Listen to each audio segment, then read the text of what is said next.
A few weeks ago, we took a look at the RushFPV Armor 5C, a bright and colorful drone made for some serious fun. Well, today we're going to take it for its first flight and begin the build process. So with that said, let's take a look at some of the parts for today's build.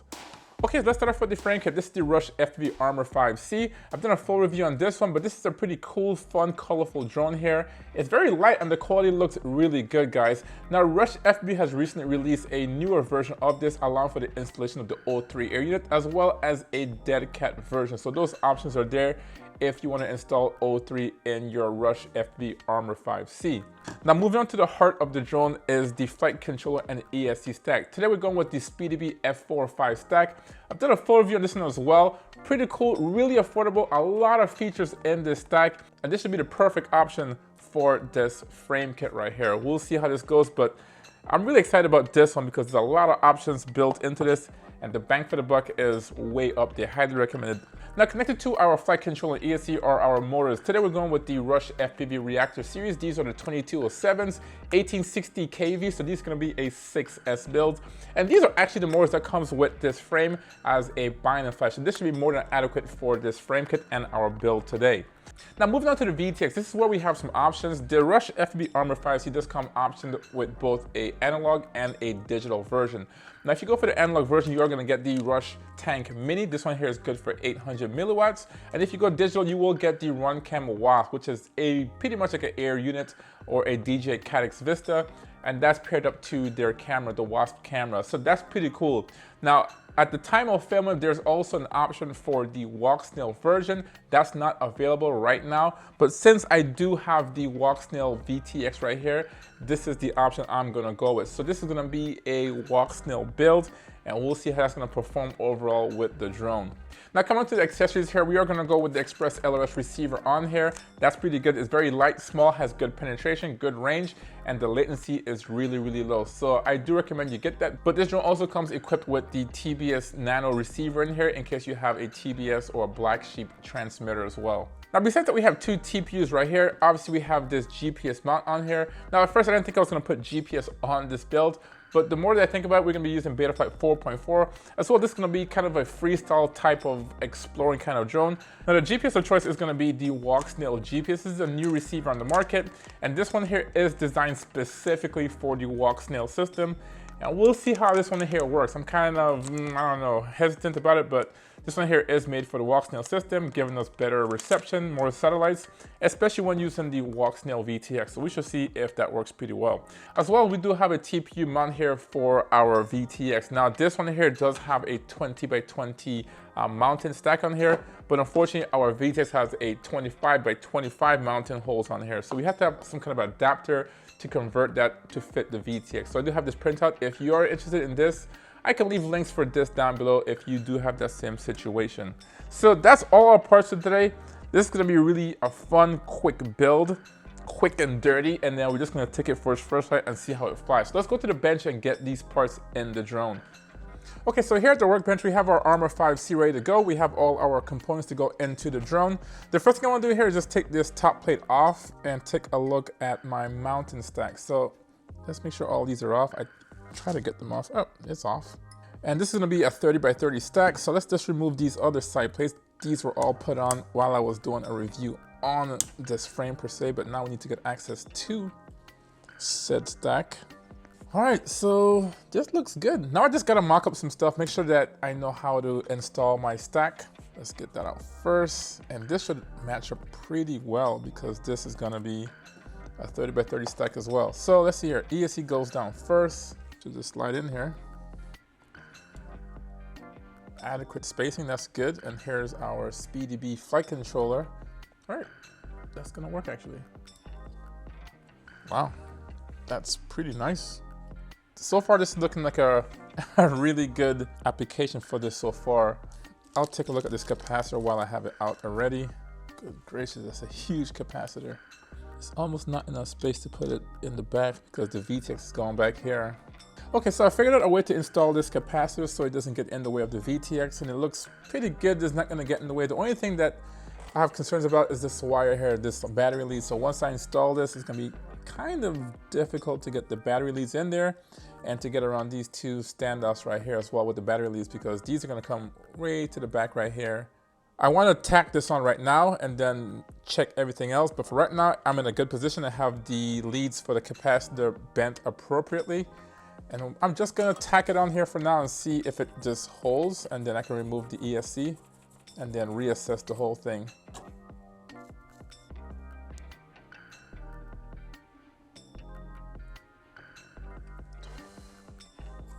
Okay, let's see how that looks as well. And the main thing here is that I want to get these power leads in here as well.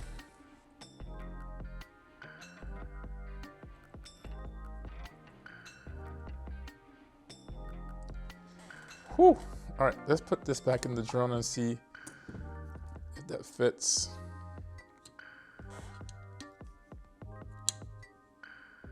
Can I put my flight controller on here and would it cooperate?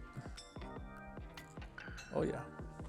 My next thing here, my next concern is actually the VTX. Now it's very tight, there's a lot going on here. We also have this capacitor in the way. Now I do have this adapter plate here to change it from 20 by 20, which comes on this frame, to 25 by 25, which comes on the VTX. So it looks pretty good. I put some bolts through here, and as you can see, it fits pretty darn good. All right, so I think we should have enough space to make this work right in here. So I want to adjust this right now. And obviously the wires here, I'm gonna have it go under the ESC. I don't think that should be a problem. And it's not even touching, so I think that's where we're gonna run it, right under the ESC. My attention goes to this now. So I think the next step is just to mount this adapter straight to the actual frame. This is really nice. All I have to do is just mount this to the actual frame and then slide this in there. And that's what I'm gonna do right now. Okay, so we have our adapter plate mounted to the actual frame. It looks really, really good, guys. Really clean, surprisingly clean. You can see these small holes on here. This thing looks fantastic. It looks like almost like it was made to be on here. Now I have my plug adapter here that goes into the VTX. This is gonna go to the flight controller. Just have to lay this down on here, and I'm gonna put it under the VTX and see how this lines up. Okay. All right, it just took a little bit of persuading. The flight controller on top. And this literally is a plug and play affair. This just plugs in right here. Just like that. I still have to wire up the receiver right here and also the GPS. And I already have solder or tin on it. Just have to connect the wires. Besides that, this is secure, pretty nice. It's not going anywhere. We have our connection already in here with our harness ready to go. Next thing here are the motors. So let's put the ESC back in here. Now we have these reactor series motors here by RushFPV. These are the 2207. These things are really nice. So as you can see, these are very, very long wires. We don't need it this long, so we'll just have to trim and cut them to length. Now you also have provided hardware or screws in here or bolts in here. Now we are gonna put these legs, these are the feet protectors for each arm. But with these supplied bolts, they're just a little bit too short, so we're not gonna use them, although they are provided for the motor. We are gonna use the one that's provided with the actual frame. These are a little bit longer, and these can go through the legs for each one and then screw into each individual motor. That looks good. This one looks appropriate. And it's good to have them a little bit longer than too short, and then you can't make them any longer, so. All right, let's put all four in here, and then we'll just cut to fit.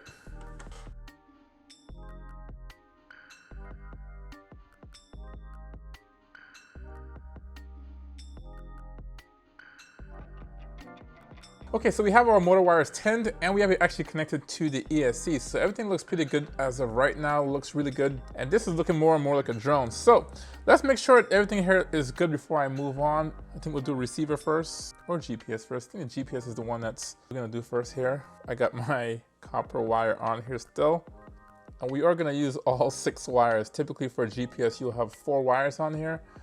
But since this one has a compass built into it, we'll just put it in there in case we want to change this to some kind of a different firmware like iNav or something. Then we have compass in here ready to go. All right, GPS is now connected. All right, and then let's do the receiver since we're here. All right, that's almost perfect. I think we're done with the soldering, guys. That's always a good point when I'm building drones, is like, all right, we're done with the soldering and no more of that. I am gonna try to fish these 2 wires between my power leads here. 2 things to do here. We're gonna connect, I think the last 2 things is just the VTX and the ESC. Let's do this camera now, this camera here. I think that's all we have next to the camera, and that's it, we can wrap it up. I'll mount the camera to this first, and then we'll put the plate in there. Let's see here. This is looking good. All right, I'm gonna try to put this cover on here and see what happens. There you go, wow. It actually took it. All right, so we have all 4 on top. All right, let's take a look at this camera one more time, make sure I can adjust the angle. All right, I can adjust the angle on here. All right, this looks good. We're just gonna put the remaining bolts on the feet for the drone out here. We have only 1 when we did the mock-up and to run the wires, but we're still missing 3 others per arm, so we're just gonna put that in there. But so far, it's looking really, really nice, guys. So just 2 things I want to do here before we flash this and take it for its first flight is put the propellers on here and kind of tidy up these wires here on the arms. I'll do the first one, which is just these wires here. I have this nice little automotive tape right here. This thing is really good, very like cloth-like material, very sticky, and that's going to clean this whole thing up right here. And it also protects the wires as well, so in case of a crash, the propellers don't really do any damage to the wires. Look at that.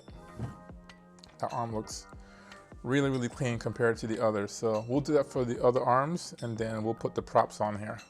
Okay, so we have the arms and wires taped up here, so it looks a lot more presentable, a lot neater than before.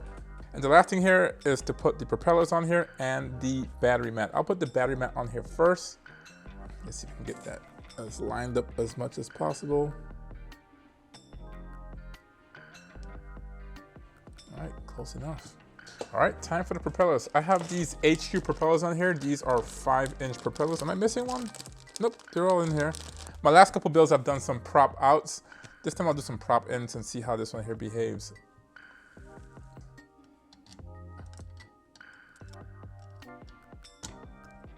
This thing looks like a legit drone now. We still have to flash this whole drone, so there's a good chance I'll have to take these props off when I do the flash.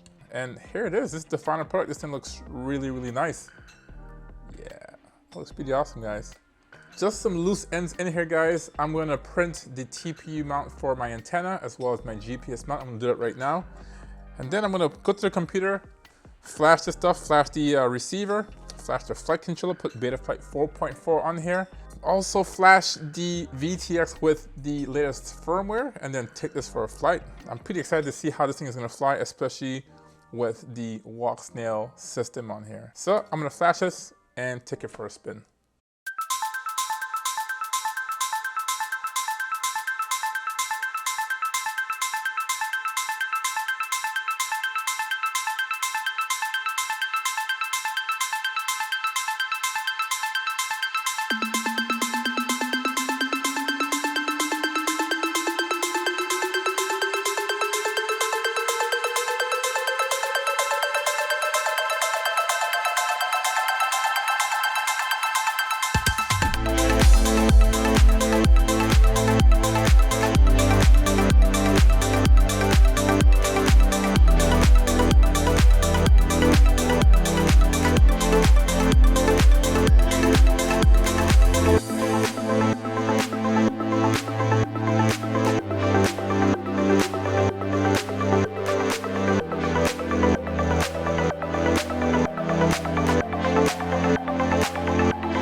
Okay, so we're back from our flight test, and the Armor 5C did an amazing job, guys. This thing blew my expectations out of the water. Now let's talk about the flight characteristics. This thing flew really, really well, guys. This thing tracked really, really straight. I didn't have any kind of bobbles, wobbles, or any kind of oscillations. Prop wash was minimal to non-existent. Now this thing here is flashed with the Betaflight 4.3. Yes, I did say 4.3 and not 4.4. And this thing works surprisingly well, guys. I don't know if it's just the frame or the motors or just the tune on here, but this thing flew amazingly well. This is one of the few drones that I have in my fleet where no matter what I do, this thing gave me exactly what I wanted. Pretty much telepathic and just anticipating almost just a direct feel of what my stick movements were on the radio. And it is, surprisingly, guys, really, really smooth. Now, I had between 5 to 15 miles an hour winds. It did vary throughout the day. And this thing was not affected by any kind of external weather factors, guys. This thing was very, very smooth. In fact, it did some freestyle in addition to some cinematic flying. It was that smooth. Now, I don't have an action camera on here. I am using the Walksnail system, which we'll talk about here very, very shortly. And I didn't see a need for that at the time of filming. This thing does also have a built-in DVR, so I can get pretty clear images recorded to the DVR.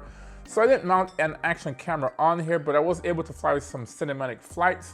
And this thing, because it's so stable when it's flying, even with the windy conditions, it did produce some really good images. So overall, this thing flew really great. Now talking about the VTX and camera setup on here, let's talk about the visuals on the Armor 5C. Now this drone here does have the option to get both digital and analog VTX and camera setups on this, whether it be the Runcam Wasp or the Rush Tank Mini setup on here. Now I do have the actual Walksnail system on here. And as you can see on the website, there is an option for the Walksnail system. It is coming in the near future, but that's not available at the time of filming. Now, I did have a spare Walksnail VTX and camera that I have in my drawer, and I did put this into this build right here. Now, initially, I was not impressed by the performance of the Walksnail system. Having said that, I did start off flying this drone with the factory firmware both on the VTX as well as the VRX module on my HD0 goggles. I did fly the first 2 flights on those factory firmwares, and it was apparent that that wasn't good. Now, Walksnail has made some incredible strides in the near future. They've done a lot of upgrades. They've done a lot of testing with test pilots, and it shows, guys, because initially, the range initially was not that great, guys. It would take me a couple of yards, and then I would break up pretty easily, and the image would just fall apart, and the image was really, really dark, guys. In addition to that, you can see the exposure changing like in notches. It would be like dark, then click, click, click. It would change as you turn the drone.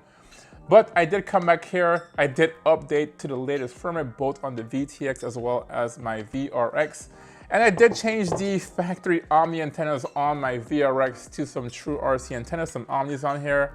Took it back for another flight, and the difference was, as they say, night and day. A huge increase in performance and image quality, guys. Now the image was a little bit brighter. The ISO or the actual exposure will change a little bit smoother. It still has a little bit of notchiness to it, but it's a lot better as far as the exposure, the colors, and the exposure of the overall image. And my range was significantly increased, and I'm sure that's due to these new true RC antennas on here. Now, having done those simple upgrades, I went for some more flights, and I did fly this both in the 1080p and 720p resolution.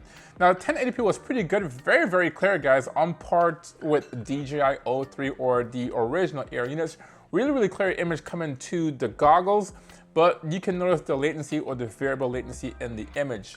Now, I did come back, change it to the 720p, and to me, the image resolution wasn't a big hit. It wasn't as bad, but the latency was so much better, guys. It seemed like it could capture and hold the image together for longer, whether it be further away, as well as going behind trees and obstacles, better penetration. Okay, so since we're in the topic about range and penetration, let's talk about the RC link on this. Now, I'm using Express LRS on this drone with an external antenna, and never once did I have any issues with, link quality or RSSI. This thing works really, really well, and that's kind of typical of the Express LRS link.